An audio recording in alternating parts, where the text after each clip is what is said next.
different departments.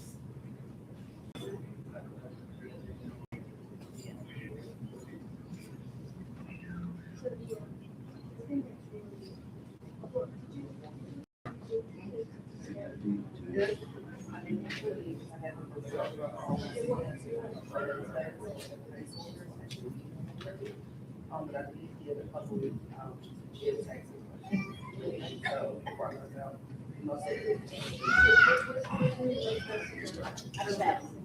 Right, that's what they asked. Water?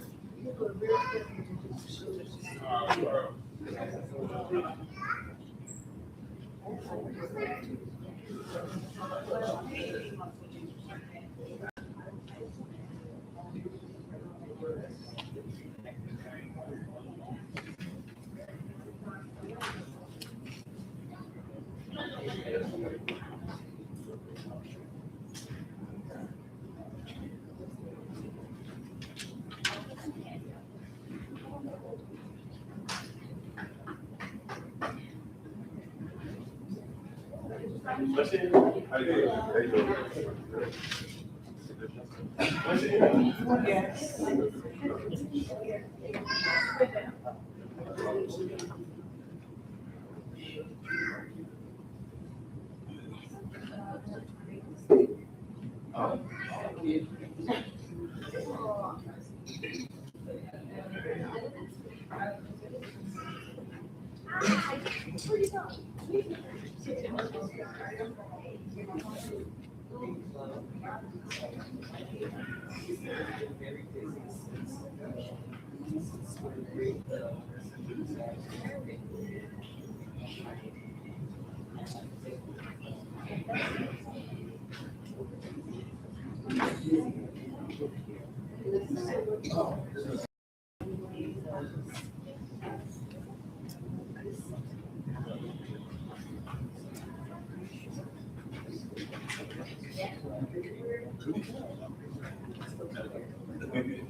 So that was the obvious thing.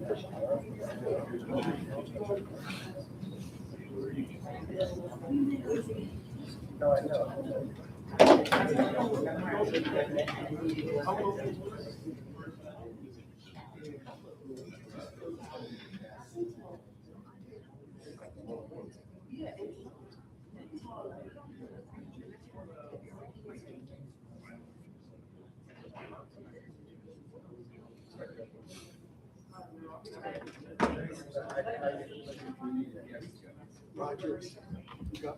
Good evening, everybody. Good evening. Let's try it again. Good evening, everybody. Good evening. I hope everybody's doing well. I want to say first and foremost, thank you all so very much for joining us this evening. I know for some of you, you have been tasked with coming to tonight's meeting, but at the same time, a lot of you have been up since probably about 5, 6 o'clock in the morning. And I know for a lot of you, today was Bring Your Child to Work Day. And some of you were voluntold to watch a whole bunch of rambunctious children. Children that probably were given a lot of sugar on purpose. And so we want to say thank you so very much for being here. We're going to make sure that we're respectful of your time and make sure that we're intentional about what we're going to be discussing for the betterment of trade. Is that okay? Yes, sir. All right, before we get started, we want to give a couple of rules of the road. Number one, restrooms are outside the room. Walk straight out, you'll see restrooms on both sides. In addition, we are going to be announcing about snacks. We have several snacks, thanks to our operations manager, Heather Johnson-Smith, who has curated the snacks, and she made sure there's a blend of chips, of halos, of granola bars, and also of water. She wanted to make sure that, cookies, I'm sorry. She wanted to make sure there was a balance of stuff that we're supposed to have. Wait. She says they cookies, right? I didn't know I forget to be your dad. Anyway, Yes, yes, the cookies made her. So once again, if you need some snacks and substance, please step out. The only thing that we're allowed to have in this room is water. We want to make sure that we're able to utilize this space on a consistent basis. So please, let's not mess up for anybody. So what we're going to do first and foremost, for those who have been here multiple times, you already know about to happen. For those who this is their first time, you'll figure out what's about to happen. But we introduce ourselves. What you're going to do is state your name, your organization, and whether this is your first time attending Thesis. So I will start to my left. Jason Rogers, Chairperson, Fathers of Men United for a Better Trenton. Lead Harvest Interventionist and Safe Passage Supervisor, Trenton Community Street Team, and knows this is not my first time. Good afternoon, everyone, and welcome. My name is Amin Abdullah, Trenton Community Street Team Virtual Intervention Program. I'm also the outreach worker or outreach coordinator for Neighborhood Improvement Association. And welcome. Good afternoon, everybody. I'm T.H.E.S.I.S. I'm one of the high-risk interventionists for the Trenton Community Street Team. I'm also a direct care staff member for the VIP program or virtual intervention program. And I'm also a program manager for the Trenton Health Team's community care team. Welcome, and I've been here numerous times. My name is Carl. It's not my first thesis. I work Safe Passage for Trenton Community Street Team. Brian Stevens, Volunteers of America, Senior Program Coordinator, not my first time. Matt Flowers, Trenton Storage Street Team, Violence Prevention Outreach Worker. This is my first. Willie Roberts, from Inspiring Your Creativity. And this is not my first time. Please, Stevens, from People for the People, Community Outreach, it's not my first. Joseph Jones, Assistant Coordinator for Community Care. It's not my first thesis. Chester Jones, founder and CEO of the Trenton Mix Athletic Center. This is not my first meeting. John Golden, Street Team, Trenton. Outreach worker. It's not my first thesis. Tariq Jackson, Cherry Store Street Team. This is not my first thesis. Captain Yolanda Ward, Chief of Staff, Trenton Police, and this is my first. Welcome. Detective Angel Turner, Trenton Police Department, East District Liaison, Community Affairs. Not my first time. Detective Tamika Summers, Trenton Police Department, Community Affairs, West District Liaison, not my first time. Welcome.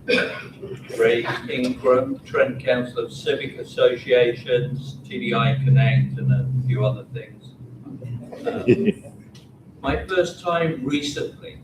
Welcome. Yeah, welcome back. Hi, Jenny Higgins with IELTS. Definitely not my first.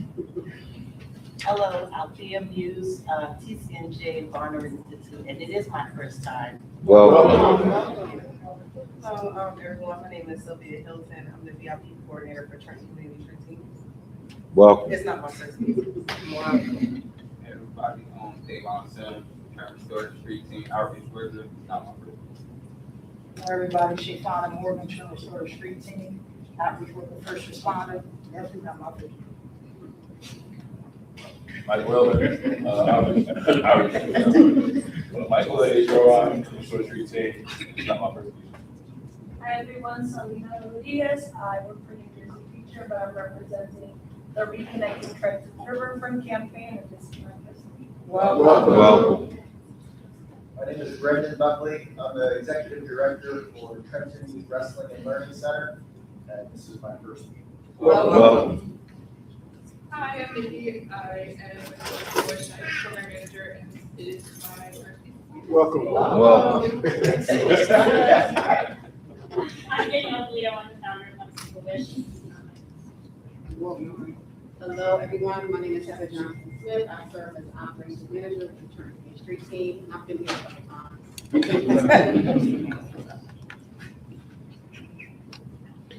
Good evening, everybody. My name is Nevaeh Hallett, and I'm the communications coordinator for Trenton Community Street Teams. We just walked in and sat down. Good evening, everybody. I'm Jan with the Trenton Community Street Team. This is not my first thesis. Shouldn't be the airline. Good evening, everybody. My name is Deja Grace. I am an outreach worker with Trenton Community Street Team, and I also am in charge of the partnerships.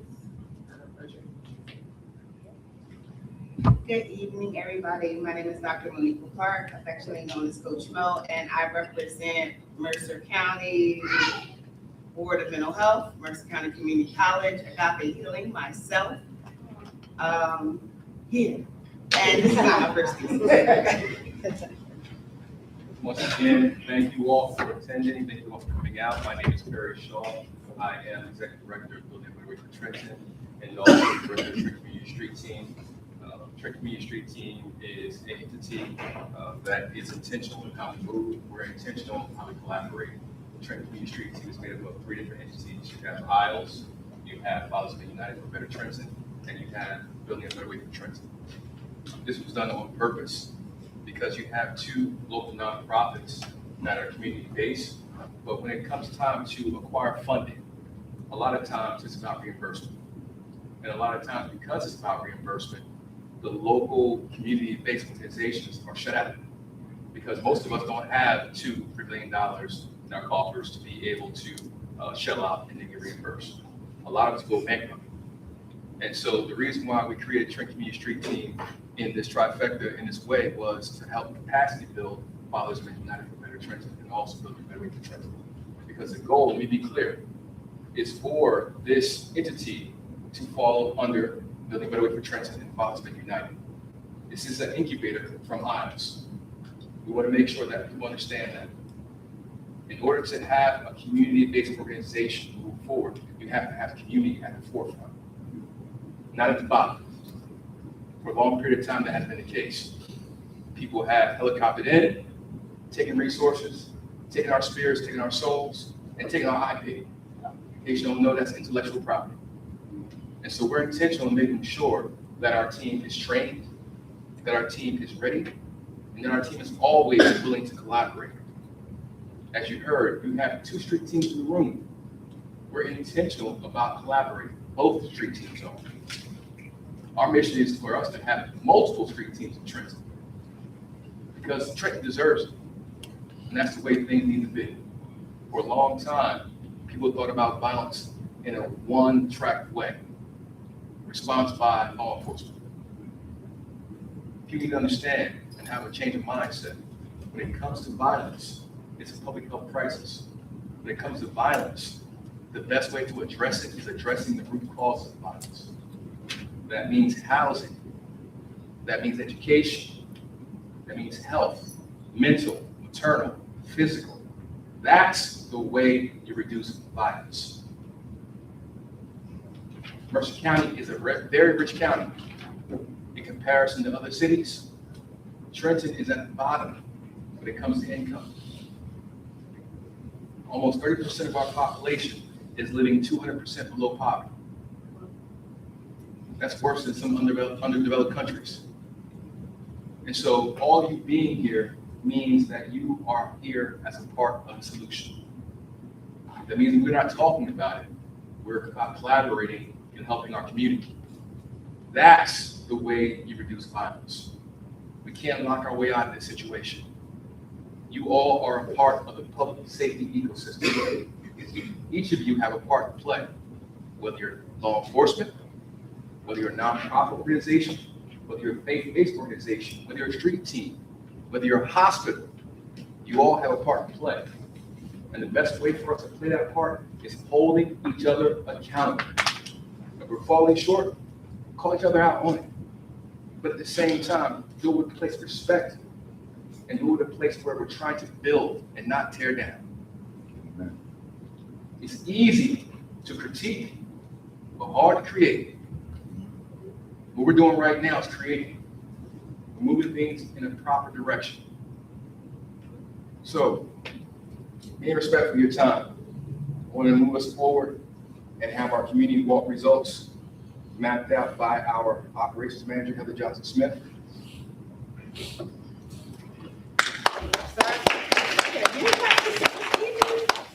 So hello again. Payroll going tomorrow. Brief. because again, someone told me that I get a little long-winded, so I just want to share just some data points regarding our community walk. So our community walk for April was held on April 8th. We met on the corner of South Golden Avenue and East State Street, and we headed in the direction on East State Street towards Cleveland Ave. Now, a lot of people were questioning, why did we choose this little segment? It was actually a part of another community walk that we had done, but we just couldn't get to that area. And we felt that we would be remiss if we didn't adhere to our promise to come back and meet with our community members that live in that particular section. And so that's what we did. And we were joined by our partners, Unity, Volunteers of America, Anchor House, and Councilwoman at Large, Yasminelli Gonzalez joined us as well. We were able to have 16 conversations, which includes 2 pre-screens. And that would be individuals who wanted a little more assistance from us, and they enrolled in our services and have been assigned a care worker to help them reach whatever goals they set for themselves or obtain the resources that they were searching for. We left resources at 28 homes and 2 businesses. So if someone didn't knock at the door, that does not mean we just overlooked them. We still left information. So we did, as well as our partners. And then, you know, as people pass by, we don't want to overlook individuals as they're walking by. We want to give them information too. So we had 7 passing by, and we were able to give them resources and have a brief conversation. So some of our doorstep conversations, or some of the topics, focused on just the desire to assist youth in avoiding the pitfalls of the street. There was one father I talked to that said he lived a certain lifestyle that he did not want to see his own children go down the same path, and that's what he was committing to. And that he wanted to see more individuals in the community doing the same. And so we talked about the fact that there are a lot of people doing great things for youth in the community. We have a lot of nonprofits in Trenton, a lot. And I want to say hundreds, right? Like 700 nonprofits, a lot of individuals.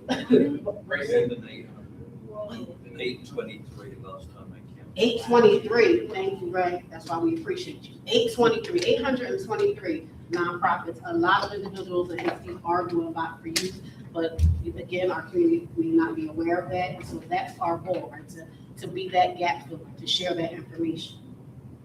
There were concerns with the conditions of the sidewalk. We talked to a resident who enjoys walking in the community. She felt safe enough to walk the community, enjoyed doing so, but she was concerned about the condition of the sidewalk. We were able to take some pictures, and luckily, again, the Councilwoman at Large was with us, so Yasminelli was able to see for herself and also took pictures not only of the sidewalks, but also the conditions of some of the properties, some of the abandoned properties as well. There was a concern about the streets and having cleaner streets and being part of that process. What does that take? What does that mean? And when we are on the doorstep of our community members, we really try to emphasize the fact that it's not for anyone else to do. We can do as well. So we kind of just challenge the fact that what is their role? What are our roles, you know, as community members, as residents living in the city? What can we do to help with these issues that we see? And so we got around to the fact where, you know, the individual said, well, you know what? I guess I can come out, and when I see trash around my step, I can pick it up. I said, look, that's the start. And that's what we have to stop. That's what we have to start at. There was another individual who wanted more support for what we call our seasoned citizens, our seasoned saints. So our older residents in the community, they wanted more activities for them. And there was a mention of having transportation regarding certain hours for our seasoned saints who, you know, struggle to even get around. So they were given information that would support that as well. So employment, an individual actually asked again, for the past few walks, we've been having individuals ask how they can be a part of our team. And so that's been something that's been refreshing to see how they want to be a part of the change that we're trying to implement here in the city.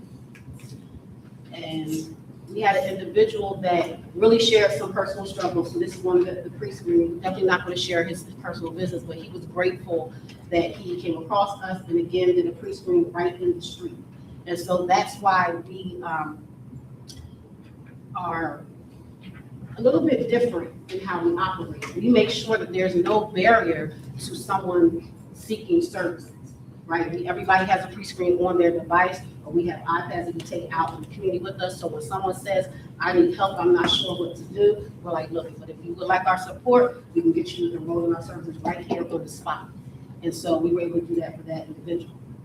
And so as we were, again, moving through the community, we came upon one of our grantees.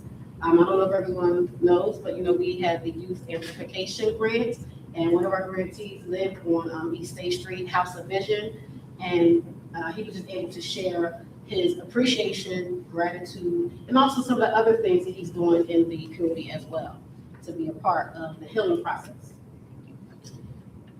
I want to end just by saying that we hear the word or the phrase credible messengers a lot lately. It seems to be the hot word, the buzzword, but it's not a buzzword. There's power and purpose in the phrase of credible messenger. While we were in that area, because we had a certain individual who's not here now, but is a part of our team, that was a part of the process of community walk, we had community members who were hesitant to speak to us, decide to open up because they knew who he was and what he has done in the community over the years that he's been existing, operating, and functioning as a business in the community. And so that's what it means. When we have credible messengers, that's what it means, right? It means that people can vouch for us and know that we're not just talking, we are walking the walk. We are about business, the business of assisting our community members in improving the overall health, quality, their wellness while existing in this city. So, in saying that, our next walk is scheduled for Wednesday, May 6th. We'll be meeting at the corner of Lamberton and Furman Street at 2:45. So if you can, please come out and join us. And that is my time, and I appreciate you all. Thank you.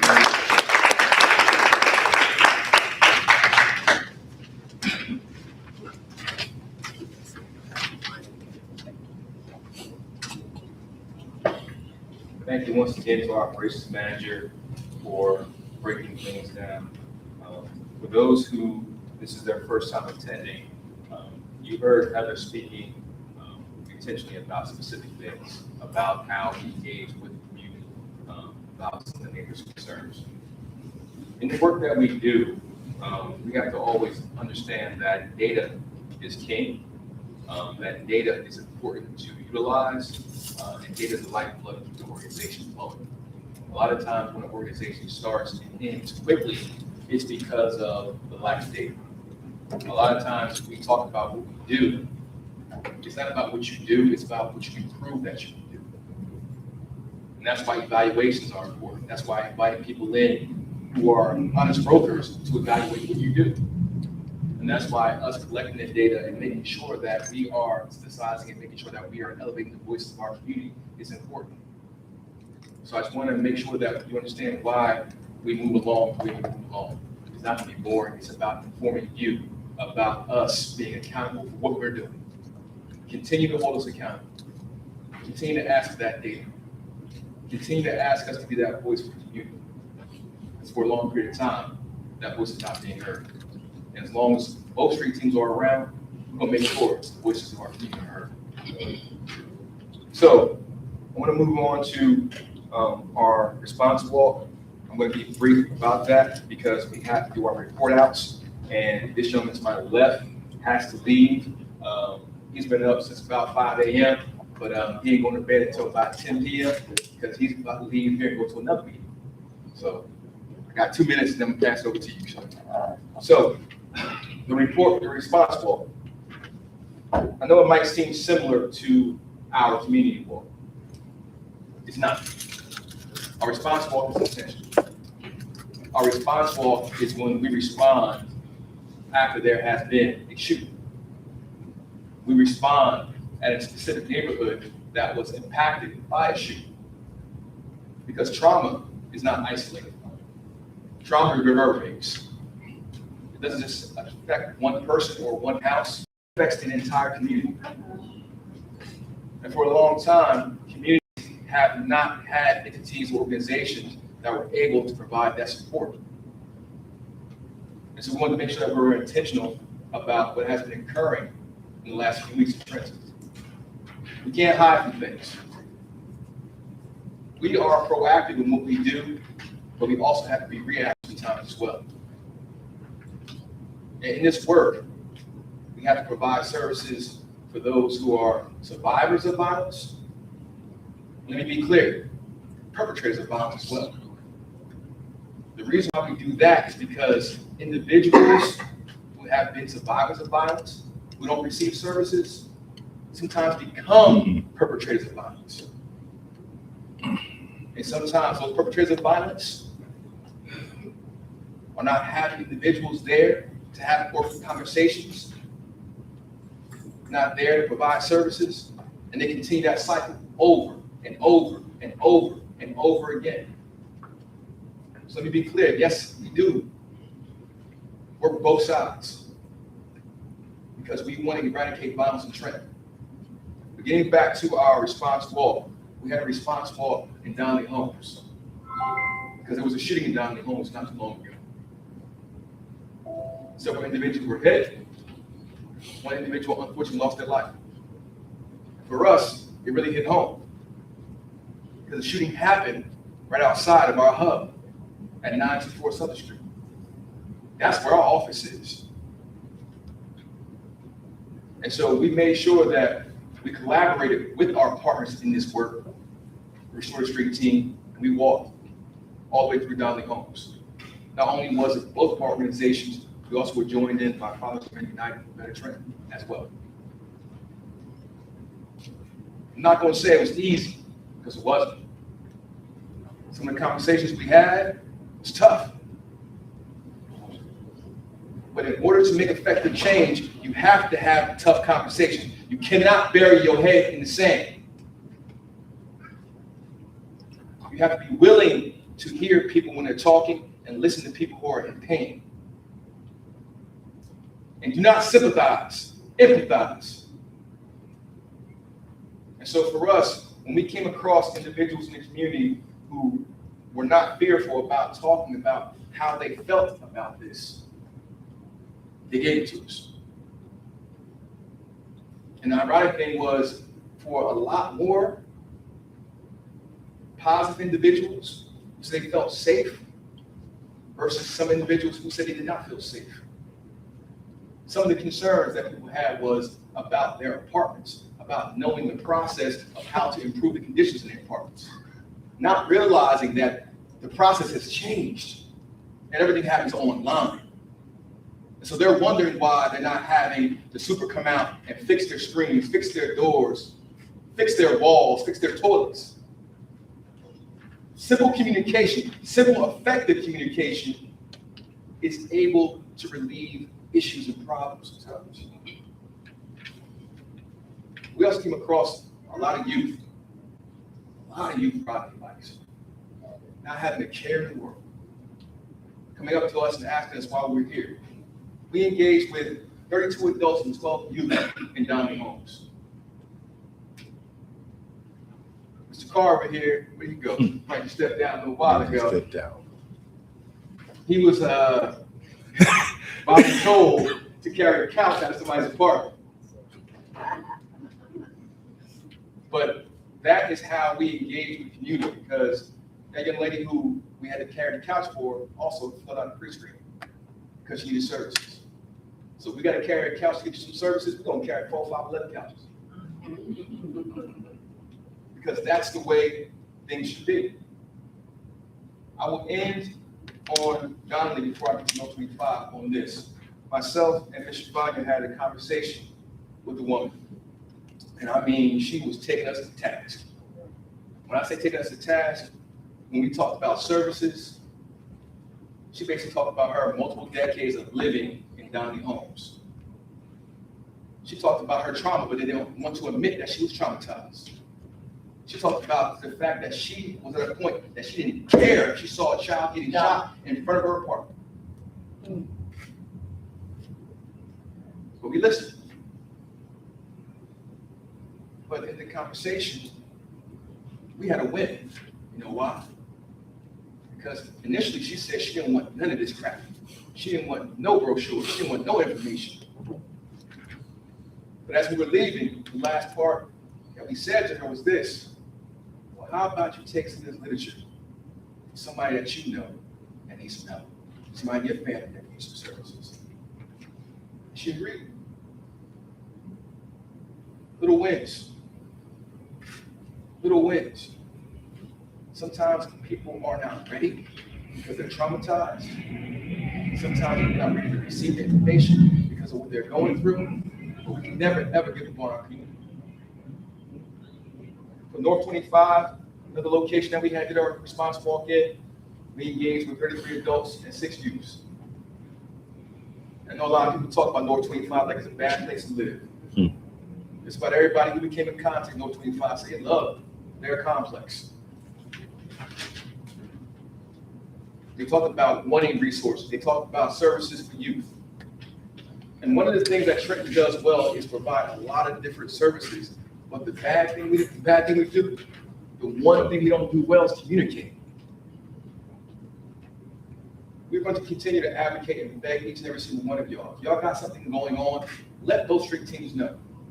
We can be that bridge for you. We can connect people to services. Stop waiting for people to come to you.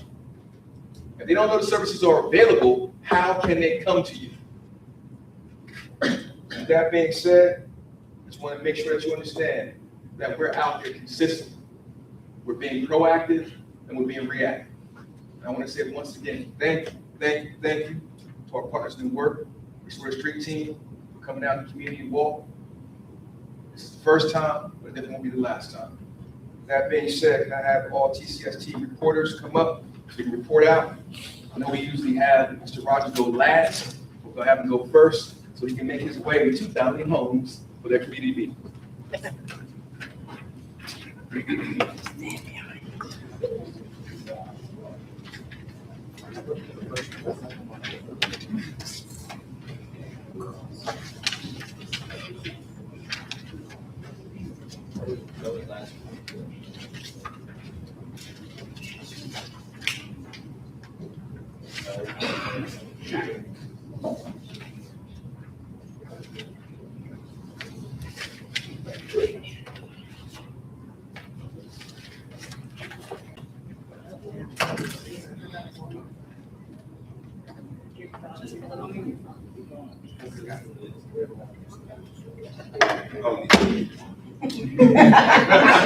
Well, we did all of that. We're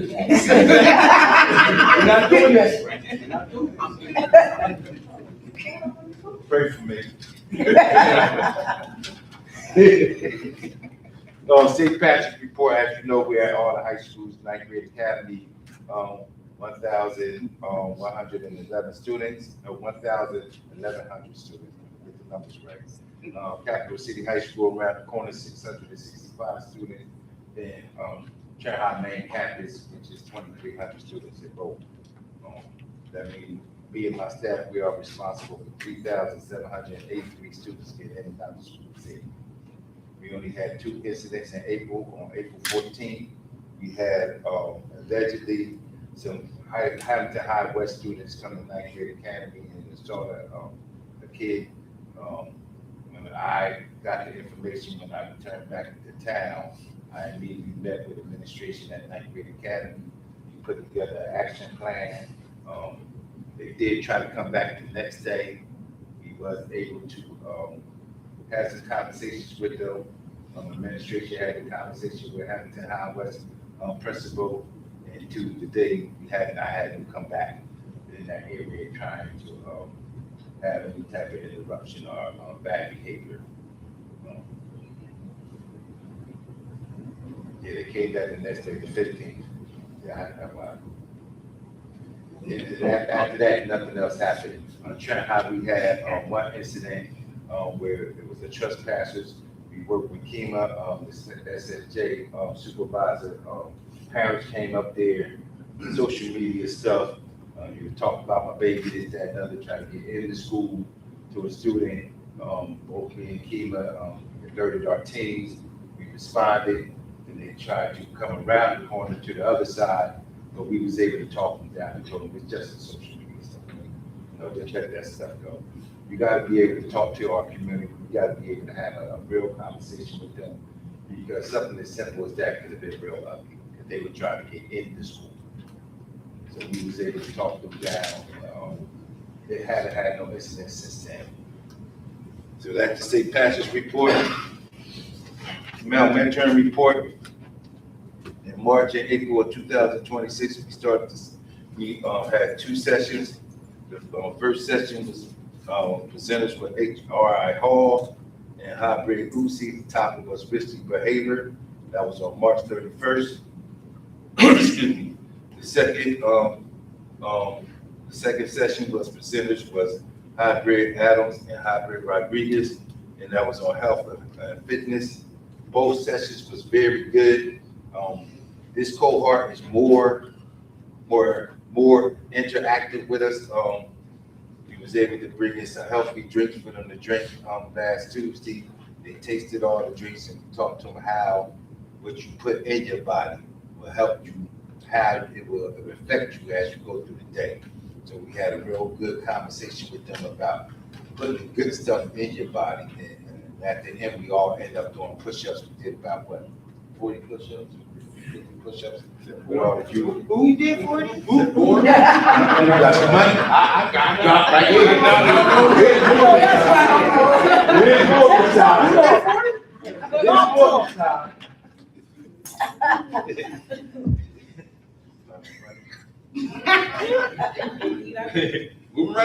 Moving right along.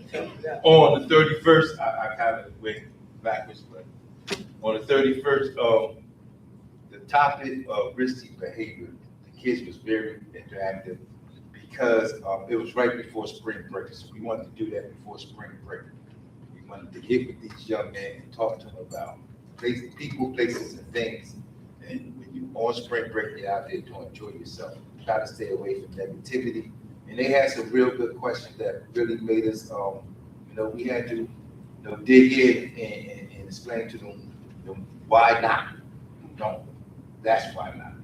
Because what I have learned in my 20 plus years of doing this, it's always the innocent one just want to see the fight or just want to see what's going on. It's the ones getting hurt.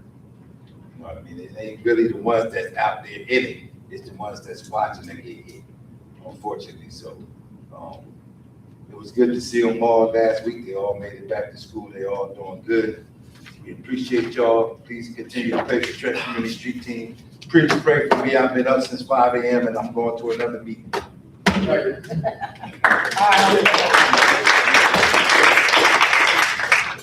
Hello, everybody. Again, my name is Deja Frank. Okay, so I will be giving y'all an update on the Young Ladies Mentorship. So since the last Easter session, we have successfully facilitated 2 impactful mentoring experiences for our young ladies. On April 14th, we hosted a session titled Love the Skin We Are All In, which focuses on female anatomy, hygiene, and building confidence in understanding and caring for one's body. 7 young ladies attended the session, actively engaged in open educational discussions that encourage self-awareness and self-love.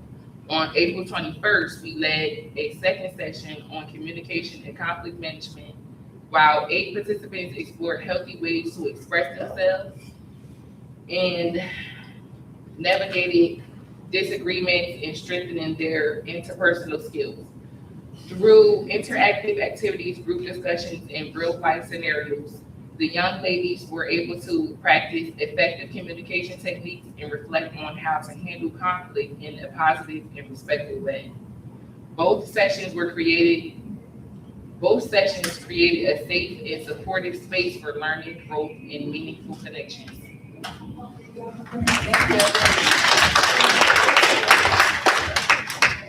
Good afternoon again, y'all.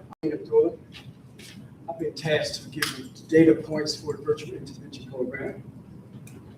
Virtual intervention program is an alternative to incarceration for justice-impacted youth. We pretty much use a mentoring platform, cognitive behavior, best practices, and we also just utilize empathy. The objective is to foster consequential thinking, civic compliance, and positive self-esteem for our youth. At this point, we've had 48 participants come through our program. One is currently doing intake and one active member. We've had 98% completion rate. And those that don't make it in that cohort, they are often factored back in, and then it's 100%. We've got to get the data correctly. So that's what we do. Thank you.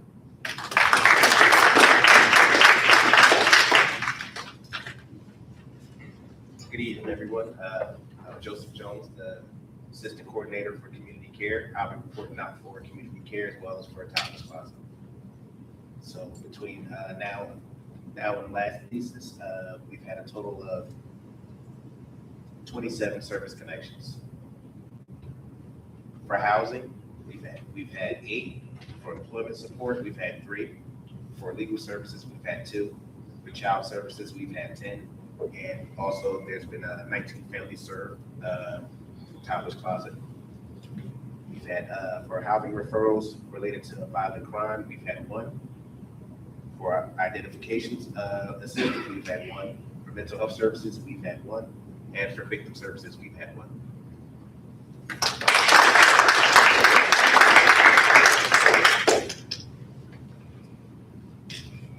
Hello again, everybody.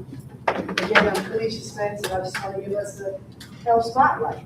This month, we are going to highlight autism awareness. This is Autism Awareness Month in April.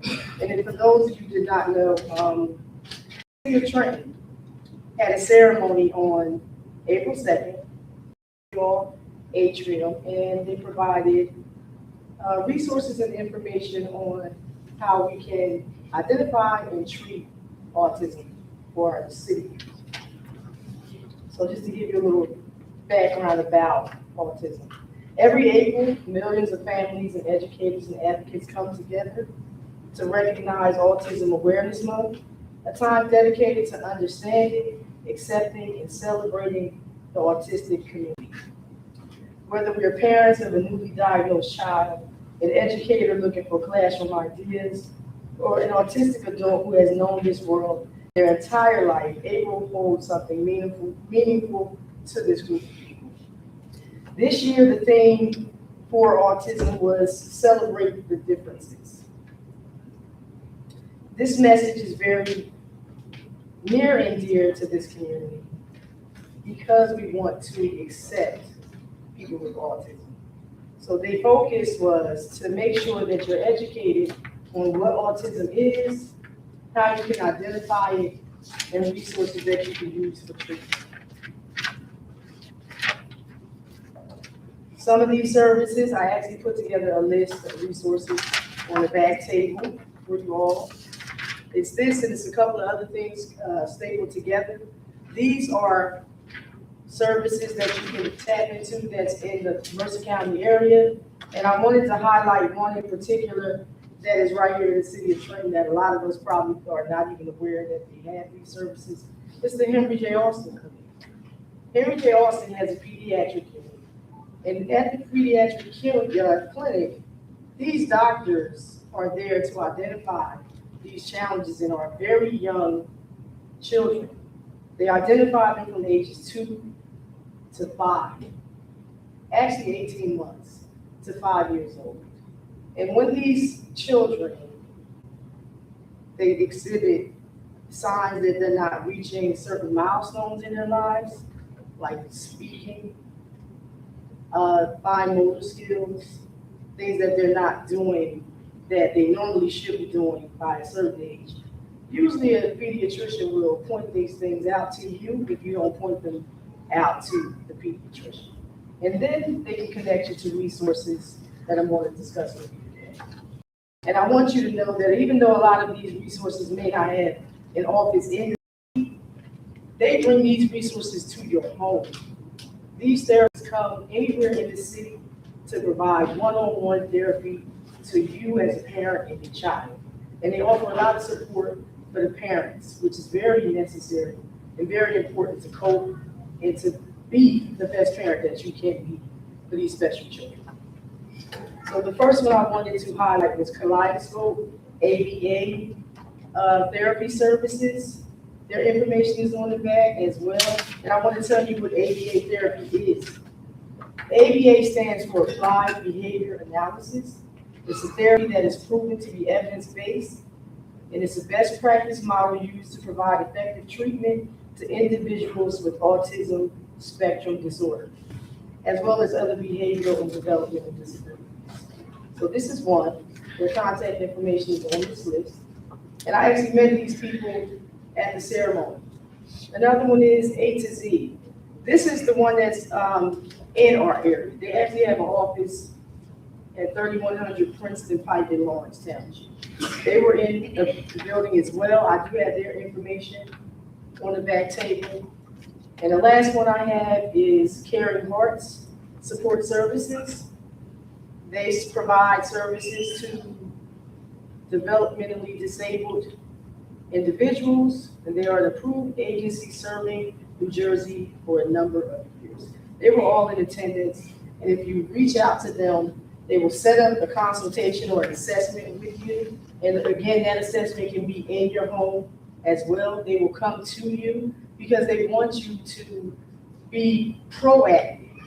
The earlier that you can detect these challenges in your children, it's the better that they can receive these services early enough so they can live a life as normal as possible. So please take advantage of these services. If you do not need them, take them and share them with whoever you think could benefit from them. Health is always wealth, and I want you to remember that, especially for our youth, because our youth are our future. So thank you so much for your time, resources, and attention.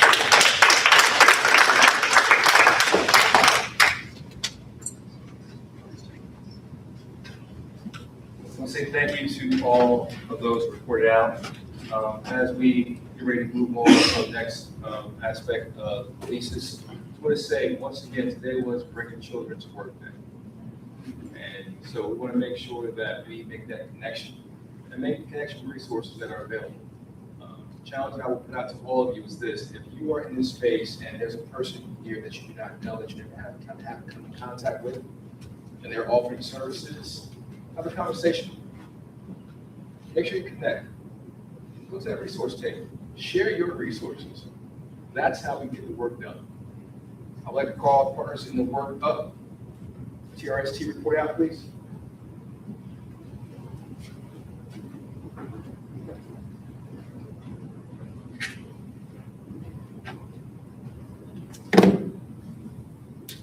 Hi, how you doing? My name is Mike, HR from the Trenton Street team. This past month we had St.Patrick's whole kind of already spoke of what's still happening at Trenton High. We only stationed at Trenton High, we stationed at that middle school. Not Holland Middle School. No incidents there this last 30 days. Our housing and re-entry program. We have 4 new intakes. And, we got 2 more that's hospitals to get released on the end of April. CCRT, which are overdose response. They had 5 outreach events to the public for harm reduction. They had 4 pantry. We do our pantry together, the street team and our CCRT. We've seen about 600 people through the food pantry all together. And they seen about 100 people with their 5 events.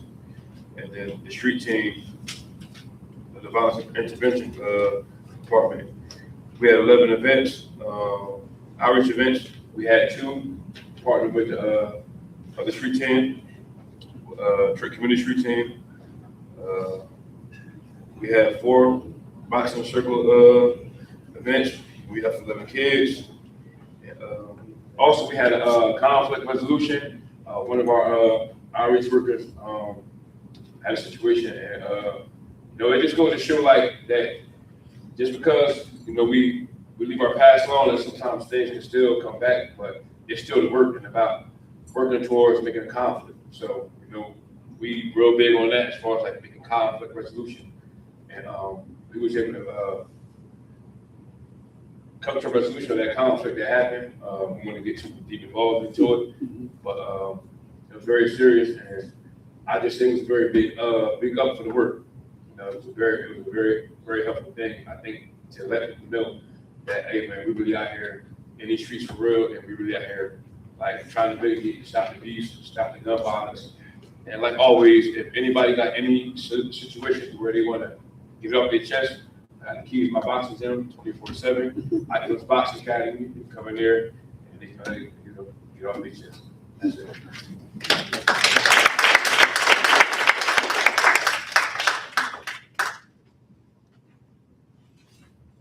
Thank you, sir. I think you hit on something very important when it comes to issues within the community.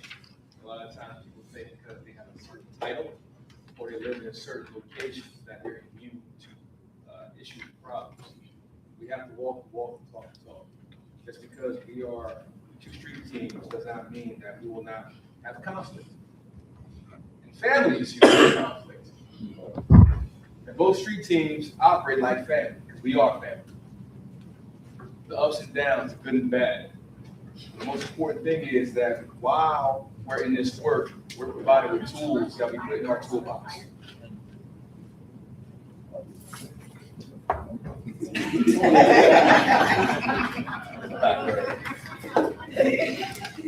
So we just resolved that? Nonverbals. All jokes aside, we're not immune to situations ourselves, but we learn from it. And we have to be cool, calm, collected, and apply the tools that we have learned, because that's when you do realize when you're under pressure that it does work. So thank you for that, Mike. Really appreciate it. It's my team because it wasn't for them, everybody being on point, everybody watching, and just our connection that it wouldn't happen. So man, big up to the team. Man. Certain people in the room are exhausted because they was running around with kids all day. Yes. Bust it down. I can't stop yawning. Come on up. Come on in. I'm President County. Who idea was that?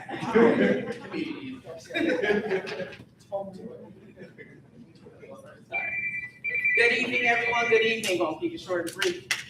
Try my best. I'm tired. If I start stumbling on my words, it's okay. Please forgive me. All right. I want a halo for again, I'm Detective Angel Turner, Trenton Police Department. I represent the East District.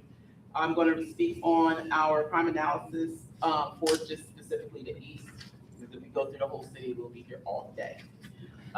For homicides for the East District, we have 0. Actually, for the whole city, 0. So pass that. Let me go back. This is the week prior to our crime analysis report drops to us the week prior. So this is going to be April 13th through the 19th. Okay. For sexual assaults for the East is 0. For our violent crimes, we did have an aggravated assault, the 100 block of South Cook Street. It was a criminal attempt homicide. We did have 3 unknown suspects, all wearing black clothing, armed with 9mm semi-automatic handguns. We had a total of, I want to say, 3 victims. 1 suffered a gunshot wound to the upper left thigh, lower calf, and right calf. The victim 2 suffered a gunshot wound to the left groin area. And then, the third one. No, it was only 2. The victims were critical but stable condition. Items that were retrieved from the crime scene, we did end up getting a tan 9mm Springfield Hellcat handgun that was recovered, as well as several shell cases. So we did get 1 weapon off of the streets for this incident here. Next, we had aggravated assault by weapon, 40 block of Emory. This was the victim suffered lacerations to the thumb. We also had another one, 500 block of Greenwood Avenue. This was domestic violence related. The victim unfortunately suffered strangulation from the suspect. An arrest was made out of that one, as well as the Emory Street incident. Then the 600 block of Chestnut, that's the bar there. We had a victim that suffered laceration to the head. Next, robbery by weapons, the 100 block of Ashmore, we had a victim that was assaulted by 3 suspects. Items taken from this person was a wallet that contained $700 in US currency. No arrest was made on that incident. Our thefts. In the East, we always are busy with between our CVS and our convenience stores out there. However, out of the 9 reported, we had 6 that were taken from vehicles. We cannot emphasize enough about keeping, if you have to have something inside your vehicle, don't have it in plain view. At least put it in your trunk, something like that. But plain view, you're just easy opportunity for whoever's looking for that opportunity to take something. And 9 times out of 10, it's someone under the influence of some type of narcotics or something like that. They want something real quick to grab, pawn it off, get their money and do whatever. However, with that, we also did have 2 with the catalytic converters. I know this was a huge uptick a year and a half ago. We started to see a little bit now. However, due to our citizens being very diligent and vigilant, listening and hearing any suspicious noise or anything like that, it's going to sound like somebody's like a chainsaw real quick. If you hear anything like that, call non-emergency number or 911 right away. If it's happening in real time, get as much information as you can and retrieve that information to the dispatch. So when officers can respond out there, most definitely the vehicle involved. There's always going to be a vehicle involved with our catalytic converter thefts. They operate like the pit crew in NASCAR. They're real quick with this. They're very fancy. They're very skilled at what they do. So please, if you see or hear anything like that, notify us immediately. Our motor vehicle theft in the East, we had 1 that was ignition damage. This took place at 32 Woodland. I noticed on here we do have in other districts a lot of attempts on our Kias and our Hyundais. Again, no one in here should not have a wheel lock, aka the club. If you do need one, please reach out to us. We still do have some available. Okay, everybody remember the old-fashioned club. This makes it a lot harder for individuals who are trying to steal these vehicles to actually obtain one. Okay. Also, please do not leave your key in the ignition running. Some of us have the upgraded version on our vehicles where we have the key fob, turn the key on, you have the other one with you. However, don't leave that spare key fob in your car. Okay, because you're just giving them a free card and they're going with your vehicle. So please do not leave your vehicles running with key in the ignition. Also, make sure your spare keys are not inside your vehicle because we had those incidents take place as well. And that will be it for me for the East District. Thank you. Real quick, I just wanted to piggyback off with the wheel lock situation. The contact number for us would be communityaffairs@trentonpolice.net, or you can call us at 609-989-3918. Email us or call us about the wheel lock. And also, we have our summer camp applications out, 5-week free summer camp. We have 1 week free starting July 6th. You can contact us again at communityaffairs@trentonpolice.net or 609-989-3918.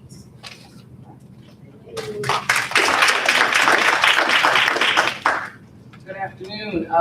Again, Captain Ward, Trenton PD, Chief of Staff. So I'm just going to go over a couple citywide crime stats. I know Detective Turner talked a lot about the East specifically, but what we have seen, and just like Mr. Shaw said, we're data driven. We follow the numbers, and overall, the department is very proud of our 19% crime reduction compared to last year. Yeah. So we're very proud of that. It took a lot of hard work, and we're still pressing through. So let me go over a couple stats compared to last year. 2025 homicides were 6 at this point last year. This year we're down 50%, 3. 2025 sexual assaults, we were 6 last year. We're up to 8 this year. We're concerned with that because we believe that they could be DV related. A lot of them are DV related. So robberies, last year, 2025, we had 66. This year, we're down to 28, gives us a 57.6% reduction. Last year, for aggravated assaults, 2025, there's 138 this time last year. This year, we're seeing some changes here. 135 this year. It's only a 2% reduction, But we are concerned because a lot of those aggravated assaults, like Detective Turner just mentioned, are DV related, those strangulations and things, and they're counting towards our ag assault stats. But there are resources available, and we're trying to push those resources. The Community Affairs Unit is constantly pushing domestic violence resources for everyone. Burglaries, 2025, this time last year was 99, this year, 97. And that includes motor vehicles. So that's, again, the trend that we're seeing throughout the city. The thefts for motor vehicles, the burglaries are the same. They're counted similarly. Thefts, 467 thefts last year this time. This year we're down to 353, a percentage of 24.4% reduction. And auto thefts, which again is a hot topic. Please get the club. Get the club. I know it seems antiquated, but whoever created it was an engineering genius because it still works today. You know, get the club, okay? It still works. Okay, so our auto thefts, 137 last year. This year's only an 8% reduction at 125. So total crime, 919 total crimes committed this year. Last year this time. This year we're at 749 with a reduction of 18.5%. So we're very proud of that, but we're not satisfied. We want you to know from the department we're not satisfied with those results. We definitely want to get those aggravated assaults down.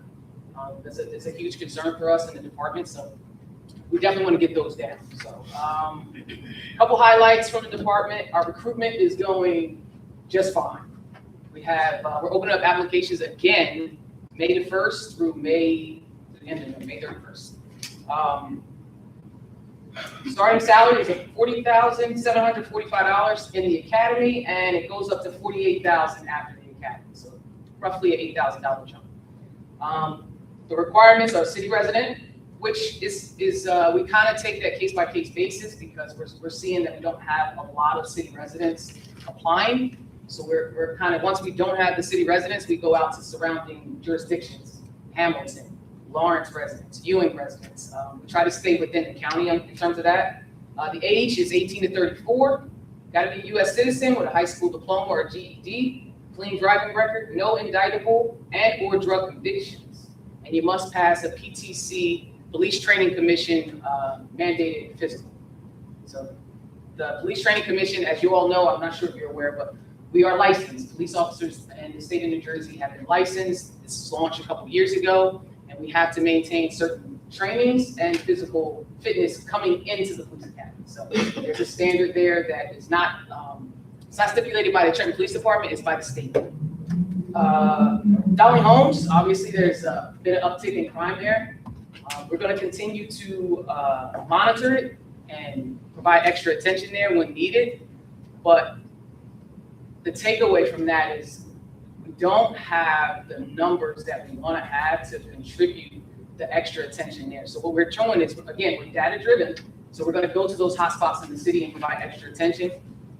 Hotspot obviously is Dolly Homes, but if we see those crime trends changing, we have to follow the crime trends.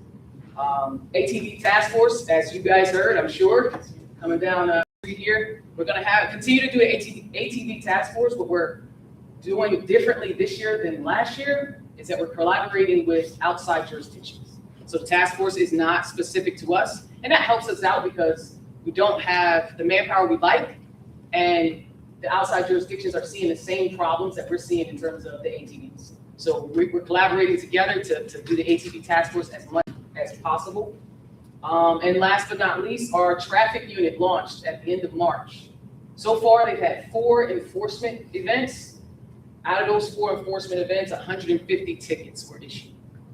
We're trying our best to, I know that was an issue, it has been an issue in the city for a long time, the traffic control. So we now have the numbers to have a traffic unit. It's small, but we have one, and they're committed to hitting the areas that are most problematic. That's West State, South Broad Street, and of course, the Dolly Homes area. All right, and then there will be a click it or ticket event at the end of May. By law, we have to notify the public when and where it's going to be. So that will be posted on our websites coming soon. Okay, and that's pretty much it. Let's see if anybody has any questions. All right, thank you.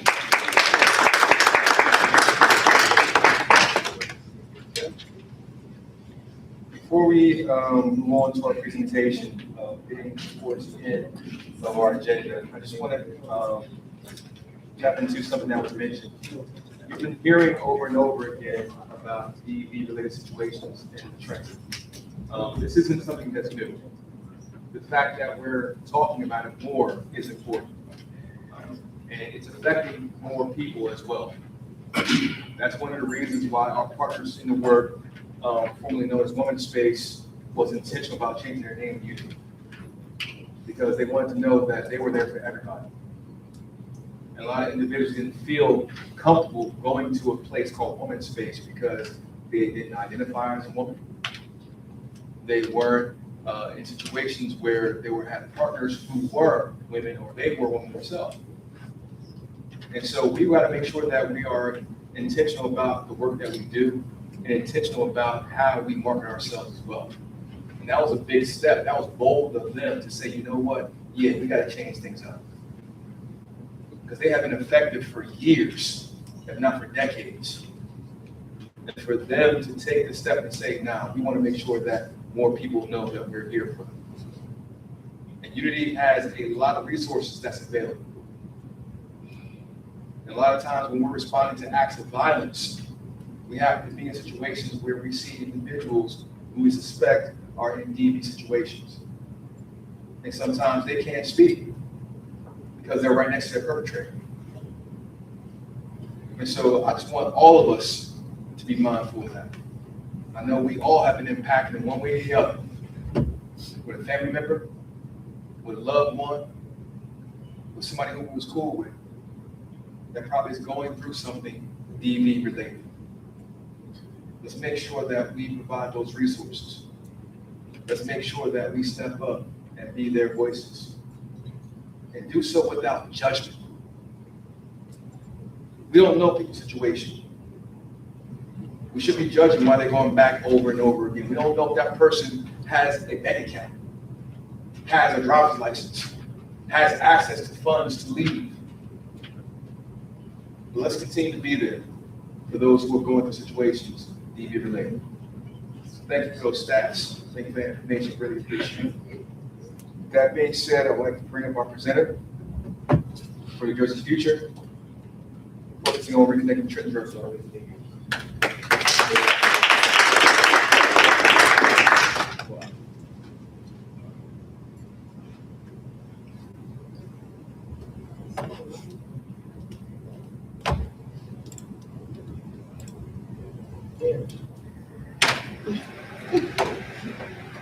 While we get that sorted, hi everyone, I'm Sabrina.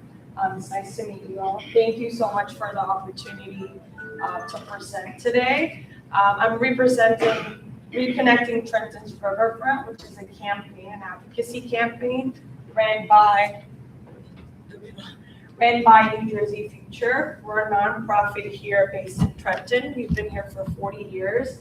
And you might or might not have heard of us. We do not do direct services. So our interactions are a little bit limited, but we are what we call a smart growth organization. And what that means is that we're very concerned about how New Jersey grows. We're a statewide organization. And we focus on what we call the built environment, and that's infrastructure, planning, and redevelopment. So how we grow, where we build matters for multiple reasons. So we focus on things like housing, transportation, and water infrastructure. And so we want communities to be built where there are already resources. So that's what we call redevelopment, and we want to keep our open spaces open. New Jersey is the most densely populated state, and so we don't want to build or grow where it doesn't make sense. So we want to, like I said, just want to keep our open spaces open. So we decided to take last year this specific advocacy campaign on again because we care a lot about what happens in Trenton and how Trenton grows and redevelops, but also because we figured that this is a very specific infrastructure and planning project.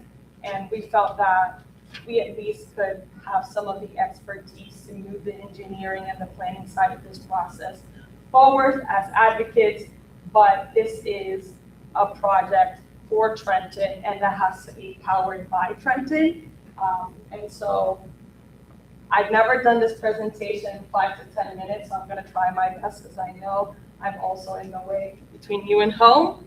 But be patient with me, and maybe we can do some questions if there's not one or two at the end. And so we all know Route 29, the high-speed freeway, just a couple of blocks over, and we're gonna talk about reimagining Route 29. And I know this is not a new project. Some of you might even have heard us talk about this, and this is something that has been in conversation in Trenton for about 40 years, probably since it was built or before it was built. There was strong opposition against it. And so this is an image of what was before Route 29, Stacy Park, before U.S. decided to make the entire state auto-centric and built highways. So before highways became a thing, there was open space, access to the riverfront, and there was a community there, a neighborhood, the Bloomsburg neighborhood. This is current. We have a high-speed freeway. We have a bunch of parking to accommodate cars instead of people and natural resources. And we have no true way of accessing the riverfront safely. So what could a future without a divisive highway look like? And we think it's a more connected and thriving Trenton. And so riverfront reconnection goals are, first off, create access. We've seen people park their cars in the middle of the highway and go fishing. They shouldn't have to do that, or they shouldn't have to cross the to recreate and have space for their activities. We think that the first step is, at the minimum, creating safe riverfront access. And also, this is a reclamation project because there was already a park there. There was already access to the riverfront before it was taken for infrastructure and for transportation purposes. So this is all reclamation project. We want to create a new public space, and I'll show you more images of that. Promote resiliency and mitigate flooding. So when you remove a highway, and I'll talk, there's more slides where we'll talk how that process will be. You can elevate the new road, and so that creates a flood barrier between the riverfront and the street. And so it could be all of that riverfront area is in a flood zone. So by removing the highway and elevating it, you can also mitigate flooding. Improving air quality and health outcomes. There was a statistic, I know data is important to y'all, but the life expectancy between Princeton and Trenton is 30 years less in Trenton. And so sometimes we don't think about some of the health outcomes, and having a highway right there definitely does not contribute to improved health outcomes because of bad air quality and pollution. And so that's something really important. There's no connection between the riverfront and some of the historic assets like the Old Barracks Museum, the State Museum, etc. I'll show images of how it could be used for economic development, and also, like I said, safer mobility for people in general, but also new access for bikes. There's not really anywhere where you could do that along the riverfront.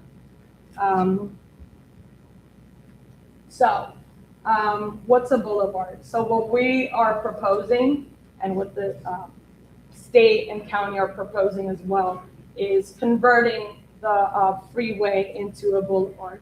That means that instead of just going at whatever speed you want, that I know that is not the right speed, and I'm sure they can tell you. We want to slow down the speed. We want to put stoplights and stop signs, and we want to create pedestrian access through just a safe crosswalk. And also, as you can see here, there's new access for biking as well, and opportunity for green space. So you can see green space here, green space there, and just reconnecting neighborhoods to the riverfront. So sometimes I know it's hard to imagine these things where we haven't seen them. And the nation has really taken to task removing a lot of the freeways and reconnecting neighborhoods as reclamation projects. And this is a good example of one. It's Chattanooga, Tennessee. This is what the highway area used to look, and this is what it looks now. Open, free space for everyone to enjoy the riverfront, but you still have access for cars and connection to whether that's buildings, for office space, housing, etc. I'm just gonna skip this because of time. This is just like the long-term project goals.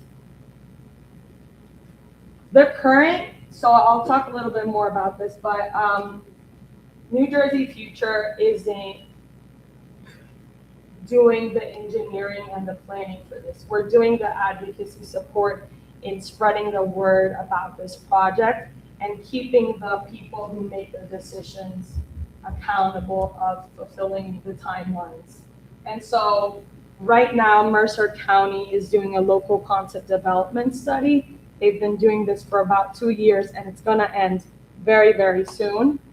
This is the project study area for the boulevard. It starts at the ballpark, it ends at the water filtration plant. And so what the campaign is advocating for is an inline alignment alternative, which means shifting, here's Route 29, shifting it inland, putting stoplights to reduce speed, and all of what was the highway in front of the river would be turned back into open space and a park area. And this is all of the state-owned buildings. Bunch of them, as you can see, are parking lots. You don't need that much parking. You can build one parking deck and use all of this open parcel for redevelopment. So you can have buildings that are housing on top, and on the bottom you can have stores. And that is gonna jumpstart economic development. And this is everything that I already listed, so I'm just gonna skip it. This is what it could look like. It's a really good rendering of the possibilities. So like I said, open space, safe crossing, bike lanes, and then all of this full parking space to be, again, opportunities for economic development for the city. So that was a really quick run through of what this campaign is helping advocate for. We need the support, the sustained support of Trentonians, because no one is going to be better advocates for this project than y'all. It's a long project, as you can see. This reconstruction, redevelopment is going to take a long time, probably 10 years from the day, from today until it's completed. And if there's no sustained support to keep everyone accountable on what they're promising, you know, it might not happen, and that's not what we want. And we really think that a project of this magnitude could have generational outcomes for Trenton, and everyone deserves a project like this. I have a bunch of postcards that if it's okay, I can leave in the resource table. I also have pins if you want to support the campaign, and people can ask you, hey, where did you get that pin? But this scan will lead you, this QR code will lead you to the same thing as the postcards. And yeah, Can you go back to the slide, just so we can look at what the possibilities would be? Yep. I think the audience will look at the grass, that concept. When we talk about health and wellness, open space, green space, it's important. 30 years of life is important. It's important. Just soak it in. We deserve something like this. We don't deserve people leaving state buildings and zooming out at 100 miles an hour. Our kids deserve something. That's just mine. and y'all had it with Stacy Park. So it's a reclamation project. You had it. So it's time to take it back and have it again. And I can say that in almost every single state, there has been projects like this done already or are in the process of being done. So it's not something that is out of grasp. It's not something that is out of reach. It is extremely possible, but only if we really, really, really want it and make our voices heard. So I appreciate the time. If there are any questions, I don't know if we have, okay, yeah. I just have a, I mean, from a law enforcement perspective. Yeah. And the traffic safety, what are the plans to, or how will you divert the traffic during construction? Because that is a huge thoroughway, and, you know, law enforcement will be curious to see what your plans will be. Yeah, and so what I'll say is, this is a study that Mercer County is doing. The study is almost done. They've provided, and I skipped all of these because of time, but there's 3 options for building. Each of these options, they have done a traffic study on, but nothing can get public, I don't even know the results. Nothing can get publicly released until they pick the alternative that they're trying to fund, which, spoiler alert, is probably this one that I talked about. You didn't hear it from me. But once this is unveiled as hopefully the winning alternative, then they can say all of these plans for traffic redirection while it's getting constructed, etc. Right now, because it's just a study, I can't tell you this is fact A, B, and C because they haven't actually made public the final result. That should be made public by June of this year. And so then we enter a new phase of advocacy, a new phase of this project that goes into preliminary engineering, which is a huge step for a project of this multitude. And all of these things related to the actual construction get discussed. Yes. How much funding would you need to secure to actually execute? Again, something that they can't say until they pick it, but a lot of money. There's a federal program called Reconnecting Communities, and they've funded hundreds already of projects like this. And so federal money is there. The state needs to show interest and apply for it. And if not, the state can fund it. They can invest in the state capital. They owe the state capital that and much more. And actually, I'll say that Albany is already starting construction on a project exactly like this. They did not have access to its riverfront in front of the state capitol in certain areas either. And so that is a literal example of something that's already on its way. That's, same type of infrastructure as Trenton. Yeah. I'm not really sure if you know, but any plans for the displacement of the residents in that area? And all homes going to be made available to those that are. So there's no really, all of this study area doesn't really right now connect to any through housing. Right. But I will say that when you think about redeveloping these parcels, it's gonna be up to your city council and your zoning board to zone for things like housing for residents. So that is part of this campaign when we get there eventually, is for a zoning advocacy campaign. Because all of that can be written in.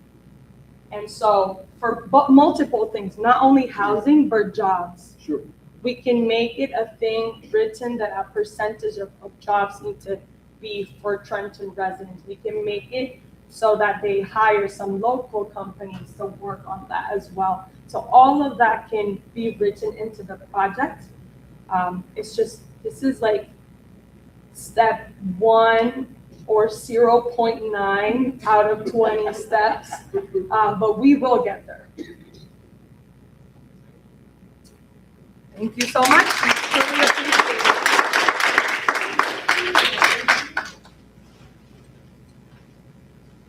Before we close out and give report outs from our partners, grantees, once again, you just hear another round of applause.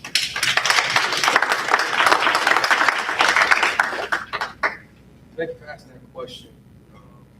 So meeting about displacement of residents. I know some of us probably weren't born yet prior to 29 getting changed. Because there were houses that literally were over there.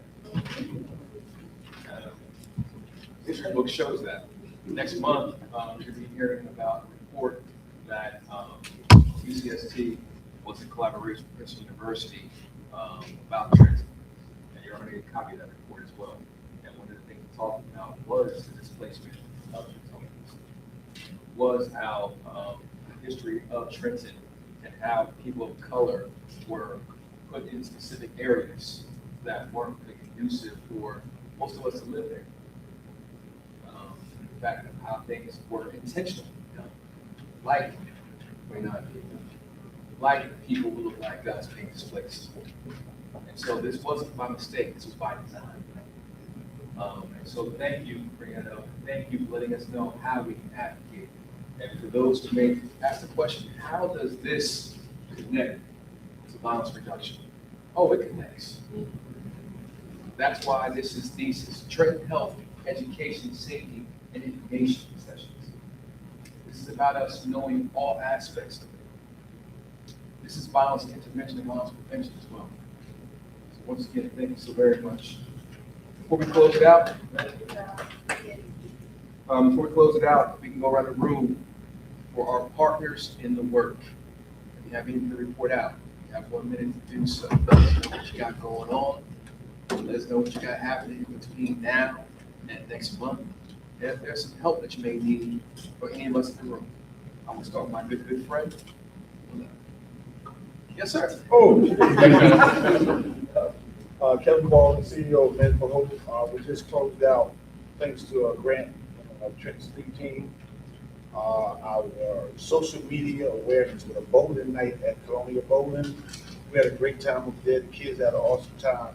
And I learned something. Our kids got to learn how to socialize. You know, they was at first when I was calling like for pickups, right? We do pickups. And they were like, "Oh no, I ain't going there. I ain't going." Like y'all know we having bowling day, y'all. You know, so I had to slip back and I got a call from someone. They said, "Listen, a lot of these kids don't know how to socialize. They just stay away from it. It's like going to the blackboard. When you just go, they could read, because to the blackboard, you just throw a chair, bust somebody in the head, and get out the room. You know? So they didn't want to come. And I called back, and I was like, "Yo, we gonna have a ball, y'all." Cool. So I had to sell them going out to the bowling alley. And after I sold it to them, they all came out and had a great time. You know, like we had an awesome time. We had 4 lanes to ourselves, so they could just throw the balls. It didn't matter if they won or lost. Just throw the balls, you know what I'm saying? And then they had the penny arcade. They got all the little games around there. So it was an awesome time. But how I grew up, we wanted to be outside. How they growing up now, they want to be inside. So we have to go get activities for them to want to go out to learn about the world, because if you don't get prepared for the world ain't gonna stop doing what the world do. Life going on. And I just learned, it was like awakening to me that, but when they came out, they had a great time. They had an awesome time. They got to meet people. They was intermingling. They was eating and gaming. And matter of fact, they didn't want to leave when it was over. I was like, we're old now. We get back in this band. We get ready to roll. I'm tired. But I just want us to be aware that our kids are not going through the same thing we went through. You know, and this thing here don't help. It's what we did with social media, the pros and cons. I think they learn some things about, at least they're aware of the harm that this can do to your future. You know, you hear about people calling the jobs, looking at your social media pages. And I'm letting them know they're gonna be looking at it. You know, you think that perfect job, and then they go on there and be all messed up. So just want to put that awareness out there. They're going through something different than we're going through. So be like you said earlier, be more, I don't know, attentive. Sorry. Appreciate it. Again, Ron Stevens, Volunteers of America, Delaware Valley. I guess the only thing I can say as far as reporting out that VOA is, I'm changing the culture of VOA, so to speak. So we're here to, well, I'm going to make sure that VOA is here to assist, to help, to work along with any other partners here in the city of Trenton. As Barry will let you know, I have no problem with it. Pick up the phone and call if you have something, or if you need something that we may have. It's good to go. I'm the supervisor, so I make the decision. Simple as that. So if you need something, partner up. I'm here, we're here, and like I said, we are, like we want to be here in Trenton permanently now.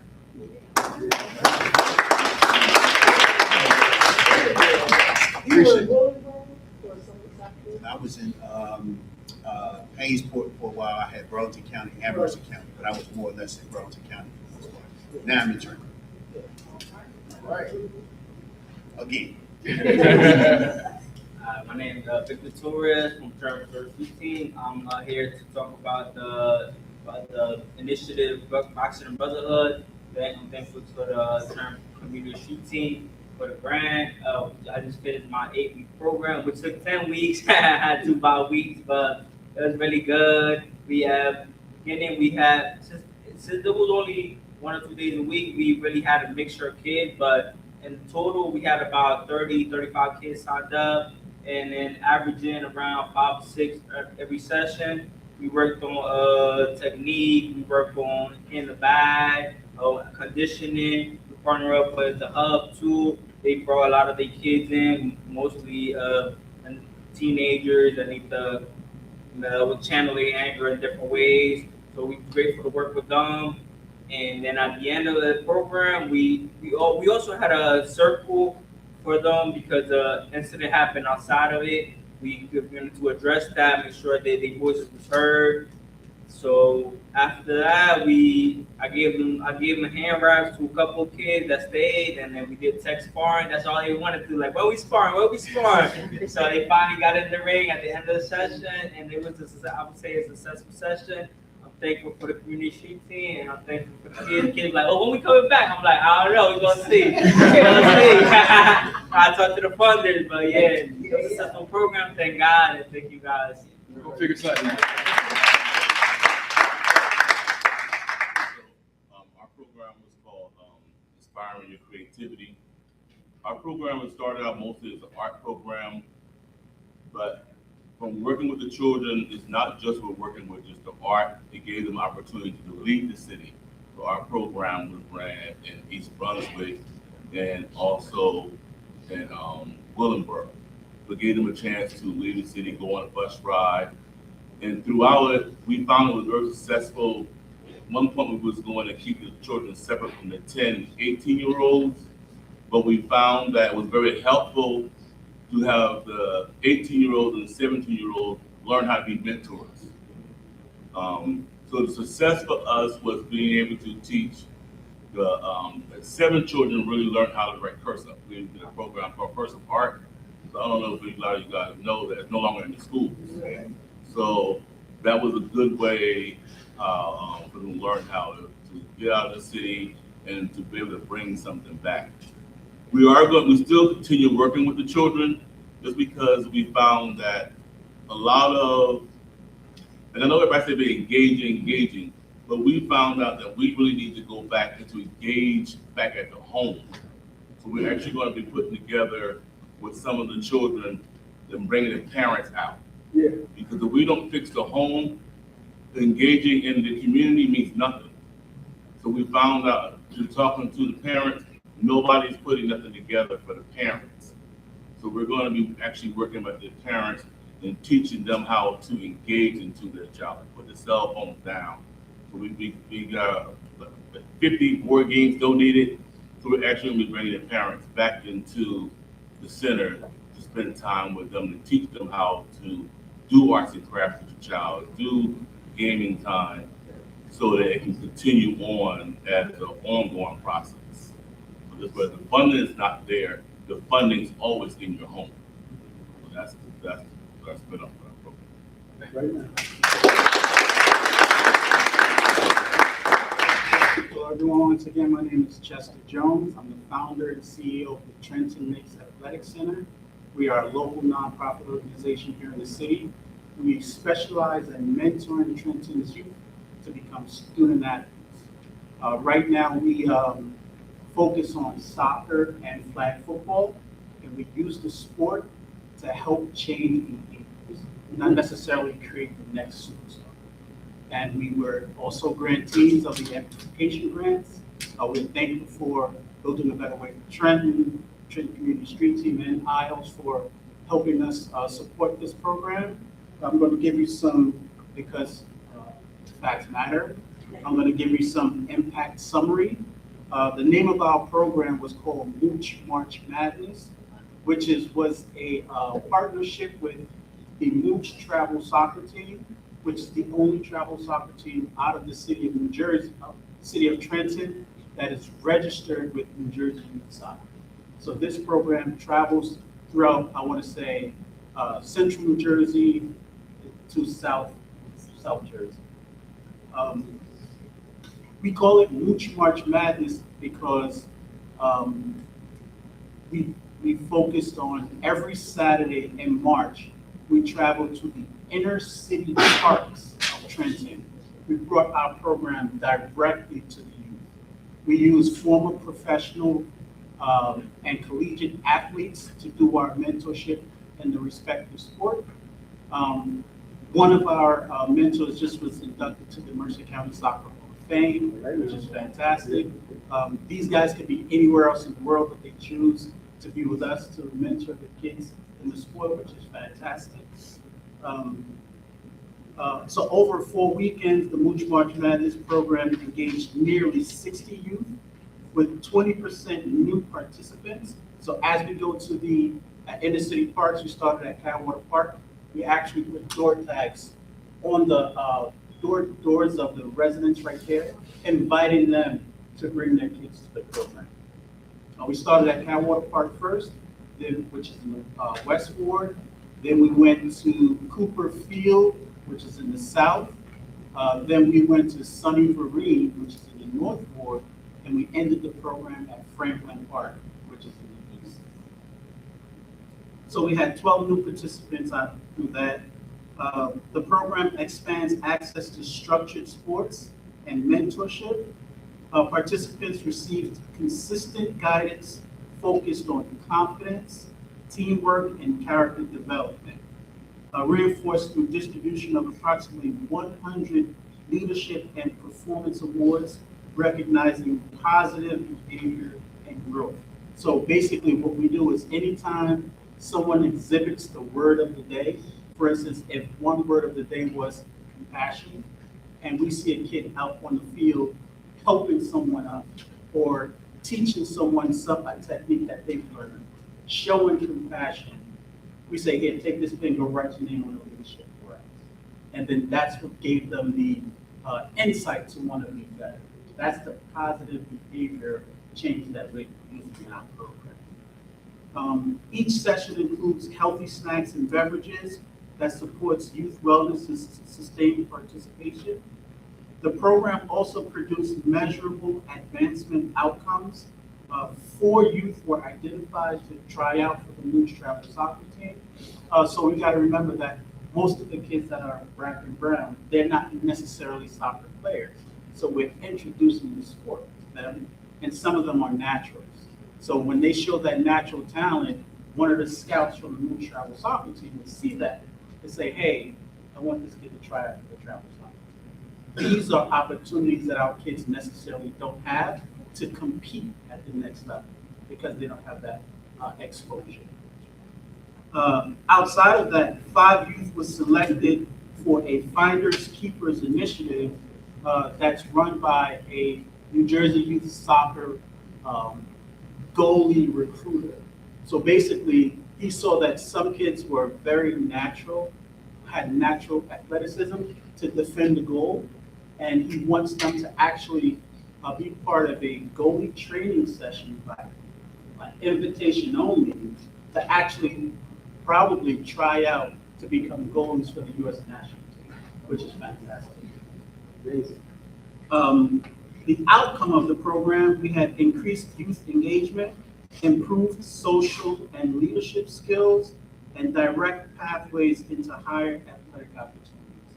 So once again, we are not just soccer, we are more than that. Although the kids are playing soccer, having a good time, we are building character and confidence for our programs, and I want to thank you guys for funding that out.